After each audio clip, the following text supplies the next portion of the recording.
राष्ट्रिय एकीकरण दिवस मनाइदै किन सम्झने पृथ्वीनारायण शाहलाई? राष्ट्र निर्माताको इतिहास मेटाउने प्रयास विरुद्ध जनता एकजुट। एकीकरण अघि कस्तो थियो नेपालको अवस्था? राष्ट्र निर्माताको सम्मानका लागि जागे जनता। कसरी स्थापना भएको थियो नेपालमा गणतन्त्र? पृथ्वी जयन्ती तथा राष्ट्रिय एकता दिवस विशेष द न्यूज रिभ्यू।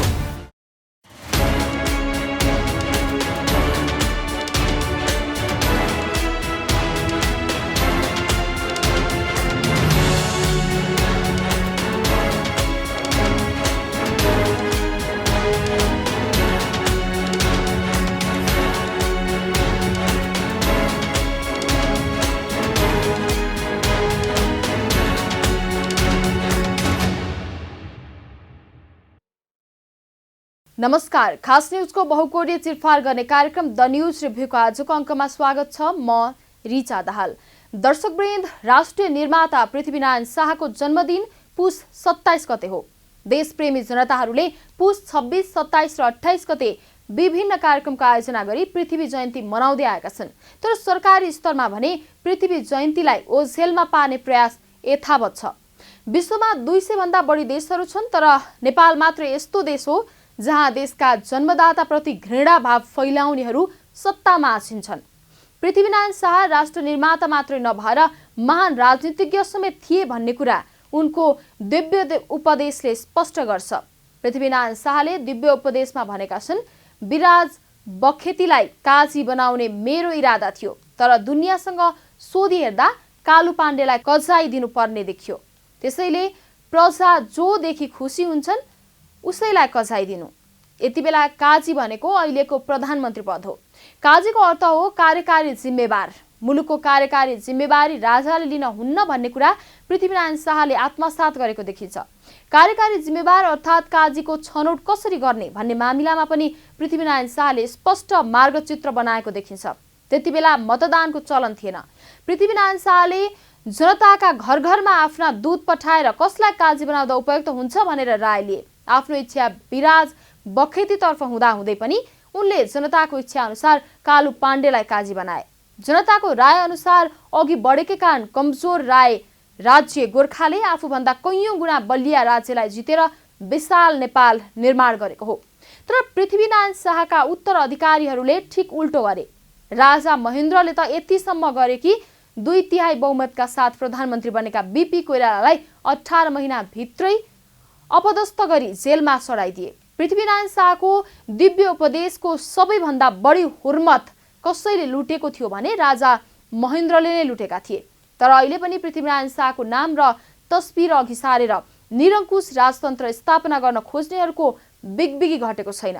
पृथ्वीनारायण शाहले स्पष्ट भनेका छन्, प्रजा मोटा भया मुलुक सप्रन्छ।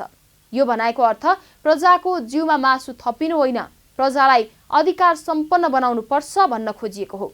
जसरी हरेक व्यक्तिका लागि आफ्ना जन्मदाता सबैभन्दा महत्त्वपूर्ण हुन्छन्, त्यसरी नै हरेक देशका लागि आफ्नो जन्मदाता सबैभन्दा महत्त्वपूर्ण हुन्छन्। आज हामी जहाँ बस्छौँ, जुन भूभागलाई नेपालका रूपमा गर्व गर्छौँ, यसको निर्माण बडा महाराज पृथ्वीनारायण शाहले गरेका हुन्।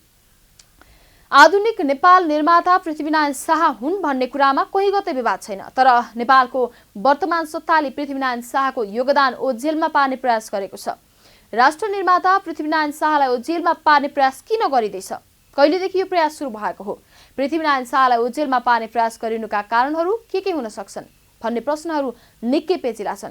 तर यी प्रश्नको उत्तर खोज्नुभन्दा अघि पृथ्वीनारायण शाहले एकीकरण गर्नुभन्दा पहिले नेपालको अवस्था कस्तो थियो? नेपाल एकीकरणका लागि पृथ्वीनारायण शाहलाई सहयोग गर्नेहरू को थिए? पृथ्वीनारायण शाह केवल एकीकरणकर्ता मात्रै थिए कि विविध विषय बुझेका राजा राजनेता पनि थिए? पृथ्वीनारायण शाह उत्तराधिकारीहरू के कसरी नालायक बन्दै गए भन्ने समीक्षा गर्नु पनि जरुरी छ। दर्शकवृन्द, आजको द न्यूज रिभ्यूमा प्रस्तुत छ पृथ्वी जयन्ती तथा राष्ट्रिय एकता दिवसका सन्दर्भमा हाम्रा सहकर्मी बिन्दुकान्त घिमिरेले तयार गरेको टिप्पणी। राष्ट्रिय एकीकरण दिवस मनाइदै किन सम्झने पृथ्वीनारायण शाहलाई? राष्ट्र निर्माताको इतिहास मेटाउने प्रयास विरुद्ध जनता एकजुट। एकीकरण अघि कस्तो थियो नेपालको अवस्था? राष्ट्र निर्माताको सम्मानका लागि जागे जनता। कसरी स्थापना भएको थियो नेपालमा गणतन्त्र? पृथ्वी जयन्ती तथा राष्ट्रिय एकता दिवस विशेष द न्यूज रिभ्यू। आज दार्चुलाको लिम्पियाधुरादेखि झापाको केचनासम्म र कञ्चनपुरको चाँदनी दोधारादेखि ताप्लेजुङको कञ्चनजङ्घासम्मको भूभागलाई नेपाल भनेर चिनिन्छ। तर गोर्खाका राजकुमारको रूपमा पृथ्वीनारायण शाहको जन्म हुँदै गर्दा यस भूभागमा विभिन्न नामका 65 भन्दा बढी राज्यहरू थिए। त्यति बेला नेपाल भनेर काठमाडौँ उपत्यकालाई मात्रै चिनिन्थ्यो। तर नेपाल उपत्यकाभित्र पनि कान्तिपुर, ललितपुर र भक्तपुर नाम गरेका 3वटा राज्य थिए। यसको अर्थ हो त्यति बेलासम्म नेपाल भन्ने देशको अलग पहिचान समाप्त भइसकेको थियो। छिमेकी मुलुक भारतलाई अङ्ग्रेजले निलिसकेका थिए। एकीकरण गर्न केही वर्ष मात्र ढिलाइ भएको भए वर्तमान नेपालको सबै भूखण्ड अङ्ग्रेजहरूले भारतमा विलय गर्ने निश्चित थियो। त्यसैले पृथ्वीनारायण शाहकै कारण आज नेपाल छ। हामी जनताले नेपालीका रूपमा विश्वभर गौरव गर्न पाएका छौँ। हामी आफै राष्ट्रपति, उपराष्ट्रपति, प्रधानमन्त्री, सभामुख, प्रधान सेनापति आदि विभिन्न पदमा पुग्न पाएका छौँ। तर राष्ट्रपतिको पदमा पुग्नेहरू, प्रधानमन्त्रीको पदमा पुग्नेहरूबाटै पृथ्वीनारायण शाहको अपमान गरिनु भनेको सानोतिनो कृतघातक होइन। यति बेलाको सबैभन्दा पेचिलो प्रश्न हो, आखिर किन प्रयोग भइरहेको छ त राष्ट्र निर्माताको नाम दलीय स्वार्थमा? कुन कुन दलले गरेका छन् राष्ट्र निर्माताको नामलाई दुरुपयोग? यथार्थ कुरो के हो भने पृथ्वीनारायण शाहको सालित तोड्ने कुराको अगुवाई माओवादीले नै गरेको हो। यतिसम्म कि माओवादीले जितेको उदयपुर जिल्लाको एउटा पालिकामा सरकारी बजेट प्रयोग गरेर सुँगुरको शालिग निर्माण गरिएको छ। पृथ्वीनारायण शाहको शालिग ढाल्ने र सुँगुरको शालिग राख्ने कृत्यप्रति ताली पड्काउनेहरूको जमात पनि हाम्रो मुलुकमा छैन। पृथ्वीनारायण शाहको नाम राजावादीहरूद्वारा पनि त्यत्तिकै दुरुपयोग भएको छ। पृथ्वीनारायण शाहको नाम र तस्बिर अघि सारेर अपराध गर्ने काम भएको छ। राजावादीहरूद्वारा पनि राष्ट्र निर्माता पृथ्वीनारायण शाहलाई वर्षमा एकपटक चर्चामा ल्याइने गरिएको छ। त्यो सन्दर्भ हो पृथ्वी जयन्ती। तर जन्म जयन्तीमा मात्रै सम्झनु पर्ने मात्र पृथ्वीनारायण शाह होइनन्। नेपालको राजनीतिमा हर हमेशा सम्झनु पर्ने पात्र हुन् पृथ्वीनारायण शाह। पृथ्वीनारायण शाहले के कसरी नेपाल एकीकरण गरे भन्ने विषय अध्ययनको एउटा पाठ हो। यो विषयमा अध्ययन हुन बाँकी नै छ। एकीकृत नेपाल कसरी सञ्चालन गर्ने भन्ने कुरा पृथ्वीनारायण शाहले लिखित रूपमै छाडेर गएका छन्। त्यो लिखित रूपलाई दिव्य उपदेश भन्ने गरिएको छ। अरू कुरा त परे जाओस्, उनका उत्तराधिकारी राजाहरूले समेत दिव्य उपदेशलाई आत्मसात गर्न सकेको देखिएन। दर्शकवृन्द, द न्यूज रिभ्यूको अबको श्रृङ्खलामा प्रस्तुत छ पृथ्वीनारायण शाहको योगदानका सन्दर्भमा छोटो चर्चा। विश्वका सबैभन्दा पुराना 10वटा देशको सूचीमा नेपालको नाम छ। नेपालको प्रमाणित इतिहास 3000 वर्ष पुरानो हो। तर नेपाललाई कुन युगमा कुन नामले पुकारिन्थ्यो भन्ने पौराणिक दस्तावेज खोतल्ने हो भने नेपालको इतिहास करोड वर्ष पुरानो छ। नेपाललाई सत्ययुगमा सत्यवती भनिन्थ्यो, त्रेता युगमा तपोवन भनिन्थ्यो र द्वापर युगमा मुक्ति सोपान भनिन्थ्यो। त्यसै गरी कलियुगमा नेपाल भन्ने गरिएको कुरा हाम्रा पौराणिक ग्रन्थहरूमा उल्लेख छ। महाभारतको लडाईँ समाप्त भएपछि कलियुग सुरु भएको मान्यता छ। यस हिसाबले नेपाल भनिन्न थालेको करिब 4000 वर्ष भएको अनुमान लगाउन सकिन्छ। महाभारत ग्रन्थमा नेपाल र किरात राजाको उल्लेख छ। महाभारत ग्रन्थ लेखिएको कम्तीमा पनि 3000 वर्ष भएको इतिहासविदहरूको अनुमान छ। पृथ्वीनारायण शाहले एकीकरण थालनी गर्नुअघि नेपालले किरातकाल, लिच्छविकाल र मल्लकाल गरी 3वटा शासकीय कालखण्ड गुजारिसकेको थियो। तर यी 3वटा कालखण्डमा नेपालको सिमाना पूर्वतर्फ ब्रह्मपुत्र नदीसम्म भए पनि पश्चिमतर्फ भने बुढा गण्डकीसम्म मात्रै सीमित थियो। पृथ्वीनारायण शाहले थालनी गरेको एकीकरणपछि नेपालको सिमाना पश्चिमतर्फ सतलजसम्म पुग्यो। बुढी गण्डकी भन्दा पश्चिमतर्फको भूभाग भने नेपाल अन्तर्गत रहेको ऐतिहासिक ग्रन्थ तथा पौराणिक ग्रन्थले पुष्टि गर्न सकेका छैनन्। बुढी गण्डकीदेखि पन्जाबसम्म खस साम्राज्य रहेको इतिहास पाइन्छ। किरातकाल, लिच्छविकाल र मल्लकालको भन्दा पृथ्वीनारायण शाहले नेपाललाई थप विशाल बनाउने कामको थालनी गरेका थिए।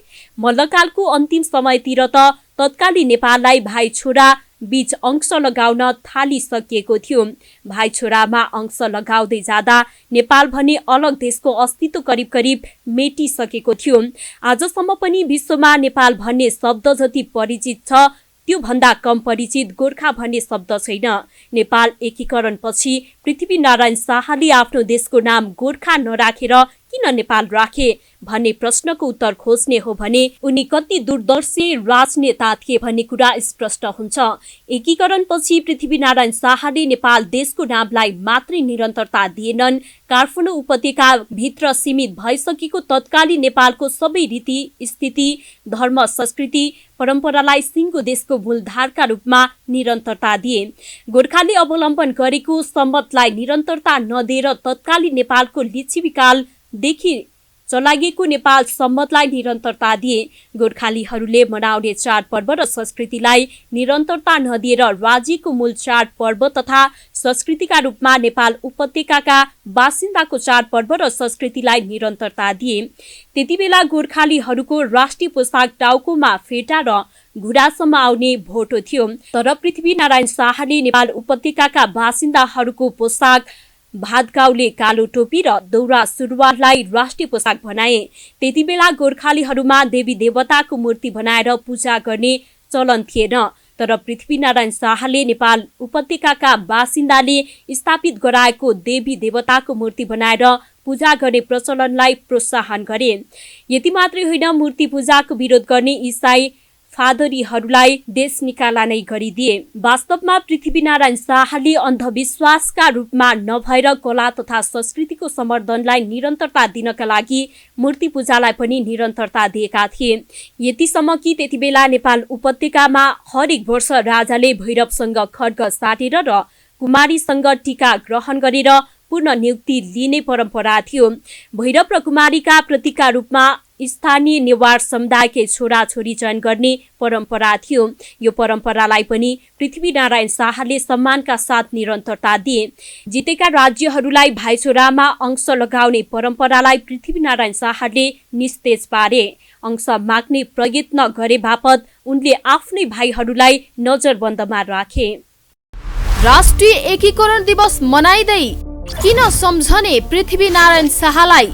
राष्ट्र निर्माताको इतिहास मेटाउने प्रयास विरुद्ध जनता एकजुट। एकीकरण अघि कस्तो थियो नेपालको अवस्था? राष्ट्र निर्माताको सम्मानका लागि जागे जनता। कसरी स्थापना भएको थियो नेपालमा गणतन्त्र? पृथ्वी जयन्ती तथा राष्ट्रिय एकता दिवस विशेष द न्यूज रिभ्यू। नेपाल एकीकरण संयोग हो या पृथ्वीनारायण शाहको योजनाबद्ध दूरदर्शिता हो भन्ने सन्दर्भमा इतिहासविदहरूको एउटै मत पाइँदैन। धेरै आम्दानी हुने ठूलो देश बनाउने उद्देश्य अनुसार पृथ्वीनारायण शाहले राज्य विस्तार गर्दै जाँदा संयोगले वर्तमान नेपालको पुनर्जन्म भएको मत एक थरी इतिहासविदहरूको छ। अर्का थरी इतिहासविदहरूको भने इतिहास अध्ययन गरेरै पृथ्वीनारायण शाहले नेपाल एकीकरणको थालनी गरेको दाबी गरेका छन्। यी दुवै दाबीहरू असत्य होइनन् भन्ने कुरा घटनाका क्रमले नै पुष्टि गर्छन्। जसले जे जस्तो दाबी गरे पनि पृथ्वीनारायण शाहको नेतृत्वमा नेपालको पुनर्जन्म भएको कुरा सत्य हो। करिब 12,000 घरधुरी भएको गरिब राज्य गोर्खाले विशाल नेपाल एकीकरण गर्नु सानो उपलब्धि थिएन। यो उपलब्धि राजपरिवारको ताकतले मात्रै सम्भव थिएन। गोर्खा राज्यभित्रका सबै जनताको दुःख कष्टले मात्रै पनि एकीकरण सम्भव भएको होइन। छिमेकी राज्यका जनताको पनि त्यति नै योगदान छ। त्यति बेला अरू राज्य जित्नका लागि लडाई बाहेक अर्को विकल्प खासै थिएन। तर पनि पृथ्वीनारायण शाहले सकेसम्म कम क्षति होस् भन्ने ख्याल गरेको पाइन्छ। यति हुँदाहुँदै पनि पृथ्वीपुरको लडाईँमा दुवैतर्फको निकै ठूलो क्षति भएको अभिलेख इतिहासमा पाइन्छ। यसबाहेक अन्य देशका एकीकरणकर्ताको तुलनामा पृथ्वीनारायण शाह क्रूर होइनन्। तर पृथ्वीनारायण शाहको उत्तराधिकारीहरूबाट भने धेरै ठूलो कमी कमजोरी भएको पाइन्छ। उत्तराधिकारीहरूबाट भएका कमी कमजोरीहरूको सजाय पृथ्वीनारायण शाहलाई दिन खोज्नु ठूलो विडम्बना हो। दर्शकवृन्द, द न्यूज रिभ्यूको अबको श्रृङ्खलामा प्रस्तुत छ कसरी भयो नेपाल एकीकरण भन्ने सन्दर्भमा छोटो चर्चा। विक्रम सम्वत 1779 गोर्खाको राजगढी सम्हालेपछि नेपाल एकीकरणको थालनी गरेका पृथ्वीनारायण शाहको निधन 1831 सालमा नुवाकोटको देवीघाटमा भएको हो। त्यति बेलासम्म नेपाल एकीकरणको काम अधुरो नै थियो। पहिलो कुरा त गोर्खा भन्दा पश्चिमको भूभाग एकीकरण गर्न बाँकी नै थियो। दोस्रो कुरा, सेन राज्य अन्तर्गत रहेको दक्षिणी तराईको भूभागमा नेपालको प्रशासनिक उपस्थिति पुर्याउने काम बाँकी नै थियो। यी बाँकी काम सम्पन्न गर्दै देशलाई चिरस्थायी र सम्बद्ध बनाउन पृथ्वीनारायण शाहले आफ्नो जीवनको अन्तिम क्षणमा केही उपदेशहरू लेखाएका थिए, जसलाई दिव्योपदेश भनिन्छ। दिव्योपदेशमा कहाँदेखि कहाँसम्म एकीकरण गर्ने भन्ने कुरा मात्रै छैन, अर्थतन्त्र कसरी चलाउने, कूटनीतिक सम्बन्ध कसरी कायम गर्ने, शासन सत्तामा जनतालाई कसरी सहभागी गराउने लगायतका धेरै कुरा पृथ्वीनारायण शाहले उल्लेख गरेका छन्। तर उनका उत्तराधिकारीहरूले कतिपय सन्दर्भमा दिव्योपदेश भन्दा ठिक उल्टो काम गरे। नाति रणबहादुर शाहका पालादेखि पृथ्वीनारायण शाहको दिव्योपदेशको हुर्मत लिन थालियो। दिव्योपदेशमा जे नगर्नु भनिएको थियो त्यति गरियो, जे गर्नु भनिएको थियो त्यो गरिएन। उदाहरणका लागि राष्ट्र प्रमुखका रूपमा राजा रहने र कार्यकारी प्रमुखका रूपमा काजी रहने कुरा पृथ्वीनारायण शाहले दिव्योपदेशमा उल्लेख गरेका छन्।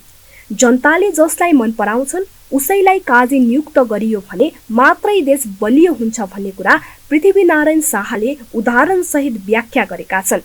आफूलाई मन पर्ने विराज बखेतीलाई काजी नबनाएर जनताले मन पराउने कालु पाण्डेलाई किन काजी बनाए भन्ने कुरा उनले उदाहरण सहित प्रस्तुत गरेका छन्। पृथ्वीनारायण शाहको पालामा चुनाव गर्ने प्रचलन विश्वमा कहीँ पनि सुरु भएको थिएन, तर उनले काजी नियुक्त गर्ने बेला घर घरमा आफ्ना विशेष दूत पठाएर लोकमत लिए। उनका उत्तराधिकारीहरूले काजी नियुक्त गर्दा जनताको राय लिएनन्।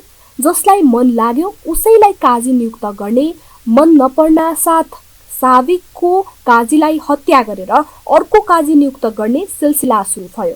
जङ्गबहादुर भन्दा पहिलेका कुनै पनि काजी तथा प्रधानमन्त्रीहरू आफ्नो कालगतिले मर्न पाएनन्।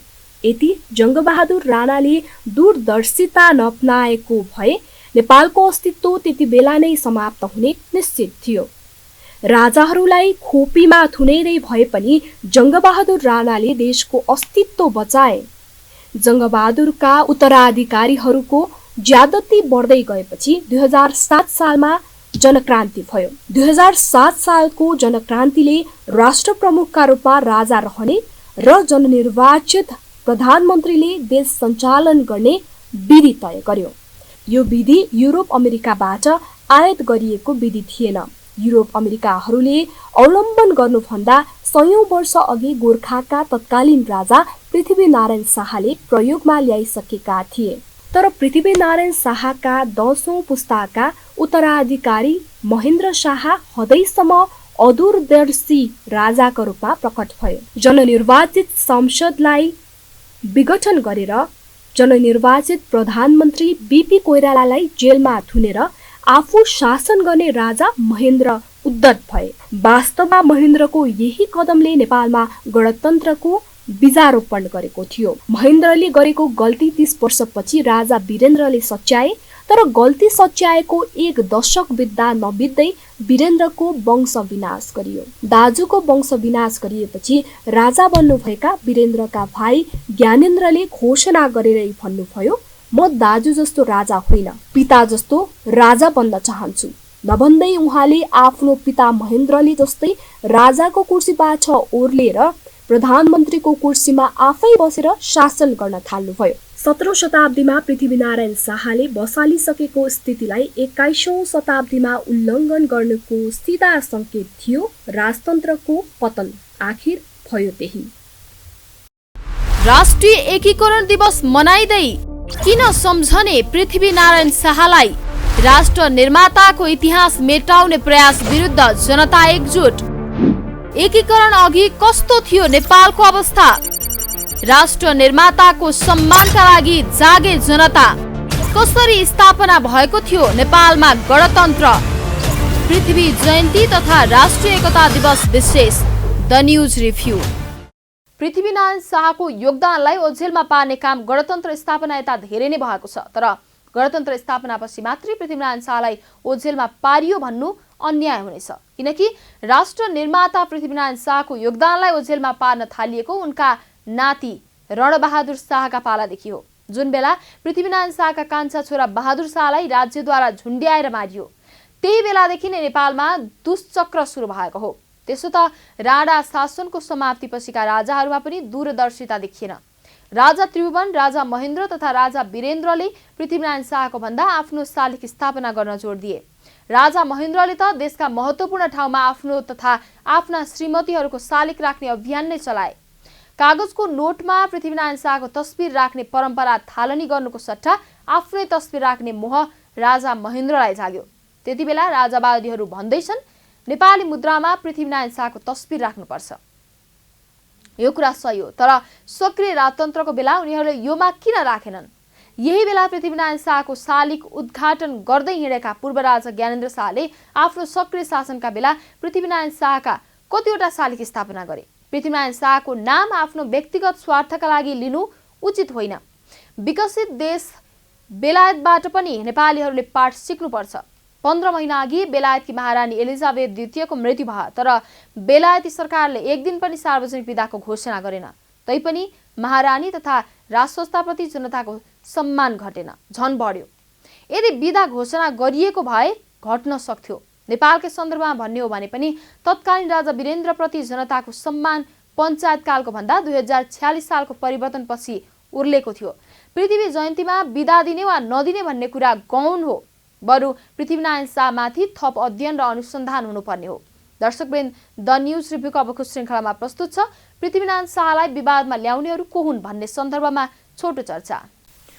सक्रिय राजतन्त्रकालमा पृथ्वीनारायण शाहलाई देवत्वकरण गर्न अनेक थरी अपत्यारिला कथाहरू बुनिए। यी अपत्यारिला कथाहरूको प्रतिकारमा अर्को थरीले छन् अपत्यारिला कथाहरू बुन्न थाले। यसरी पृथ्वीनारायण शाहलाई कसैले देवताका रूपमा बखान गरे भने कसैले राक्षसका रूपमा पनि बखान गर्न भ्याए। यतिसम्म कि पृथ्वीनारायण शाहले सर्वसाधारण जनताको नाक र स्तन काट्न लगाएको भन्दै फतुर कुराहरू पनि लेखिए। यी कुराहरू फतुर आरोपहरू इतिहासका पाठ्यपुस्तकमा राखिएको पञ्चायत कालमै हो, जुन बेला राजाको सक्रिय नेतृत्वमा मुलुकको शासन सत्ता चलेको थियो। पृथ्वीनारायण शाह न विष्णुका अवतार थिए न रावणका अवतार थिए। उनी जनताको विश्वास जित्न सक्ने सुयोग्य राजा थिए। युद्ध र कूटनीतिमा पारगत खेलाडी थिए। विक्रम सम्वत 1824मा इस्ट इन्डिया कम्पनीले किनलकको नेतृत्वमा पठाएको फौजलाई उनले सिन्धुली गढीमा कसरी हराए र विक्रम सम्वत 1819मा मीर कासिमको फौजलाई हराउन कसरी सफल भए भन्ने बारे अध्ययन हुनै सकेको छैन। उनले ती दुवै फौजलाई हराउन नसकेको भए नेपाल अहिलेको अवस्थामा हुने थिएन। ती युद्ध जित्न उनी कुन कारणले सफल भए भन्ने अध्ययन गर्नेतर्फ कोही पनि लागेको देखिन्न। त्यसो त पृथ्वीनारायण शाहको निधनपछि विक्रम सम्वत 1871-72मा नेपाल ठूलो राज्य हुँदा समेत अंग्रेजसँगको युद्धमा 3 खण्डमा 1 खण्ड मुलुक गुमाउनु पर्यो। तर त्यसभन्दा धेरै अघि नै पृथ्वीनारायण शाह कसरी सफल भए भन्ने अध्ययन गर्नतर्फ लाग्नु जरुरी छ। पृथ्वीनारायण शाहको स्तुति गान गर्नु कति पनि जरुरी छैन। उनको योगदान र कौशलबारे यथार्थ अनुसन्धान गर्ने हो भने जनताले यसै पनि सम्मान गरिहाल्छन्। सत्य तथ्यको खोजी गरेर आगामी दिनलाई समेत शिक्षा दिने गरी अध्ययन हुनुपर्ने थियो। तर पृथ्वीनारायण शाहलाई उनका उत्तराधिकारीले आफ्नो निरङ्कुश सत्ताको लागि दुरुपयोग गरे। दलीय स्वार्थका लागि पृथ्वीनारायण शाहको नाम दुरुपयोग भइरहेको छ। राष्ट्रिय एकीकरण दिवस मनाइदै किन सम्झने पृथ्वीनारायण शाहलाई? राष्ट्र निर्माताको इतिहास मेटाउने प्रयास विरुद्ध जनता एकजुट। एकीकरण अघि कस्तो थियो नेपालको अवस्था?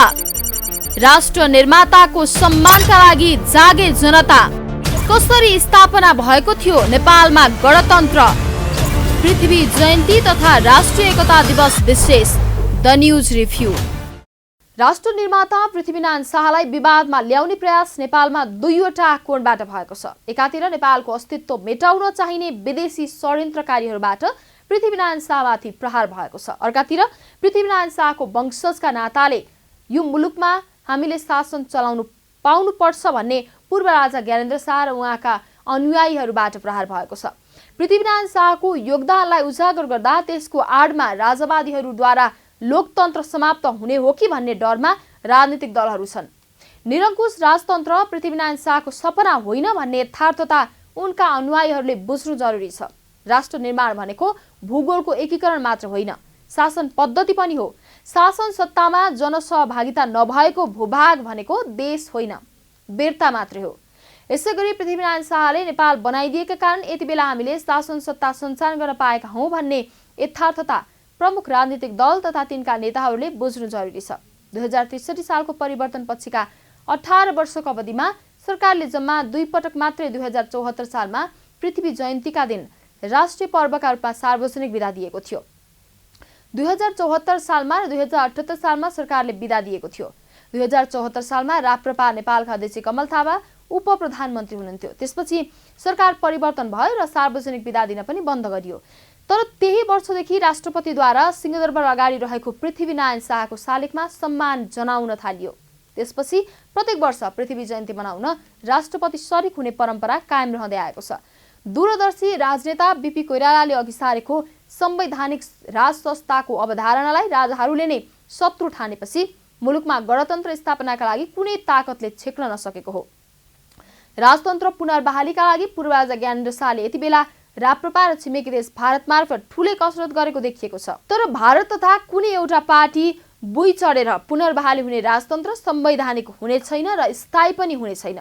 दर्शकवृन्द, द न्यूज रिभ्यूको आजको प्रसङ्ग यति नै। तपाईँ न्यूज नेपाल टेलिभिजनको प्रसारण युट्युब र फेसबुकमा पनि प्रत्यक्ष हेर्न सक्नुहुनेछ। आजको प्रस्तुतिबाट हामी सबैलाई बिदा दिनुहोस्। हेर्दै गर्नुहोला न्यूज नेपाल टेलिभिजन। नमस्कार। राष्ट्रिय एकीकरण दिवस मनाइदै किन सम्झने पृथ्वीनारायण शाहलाई?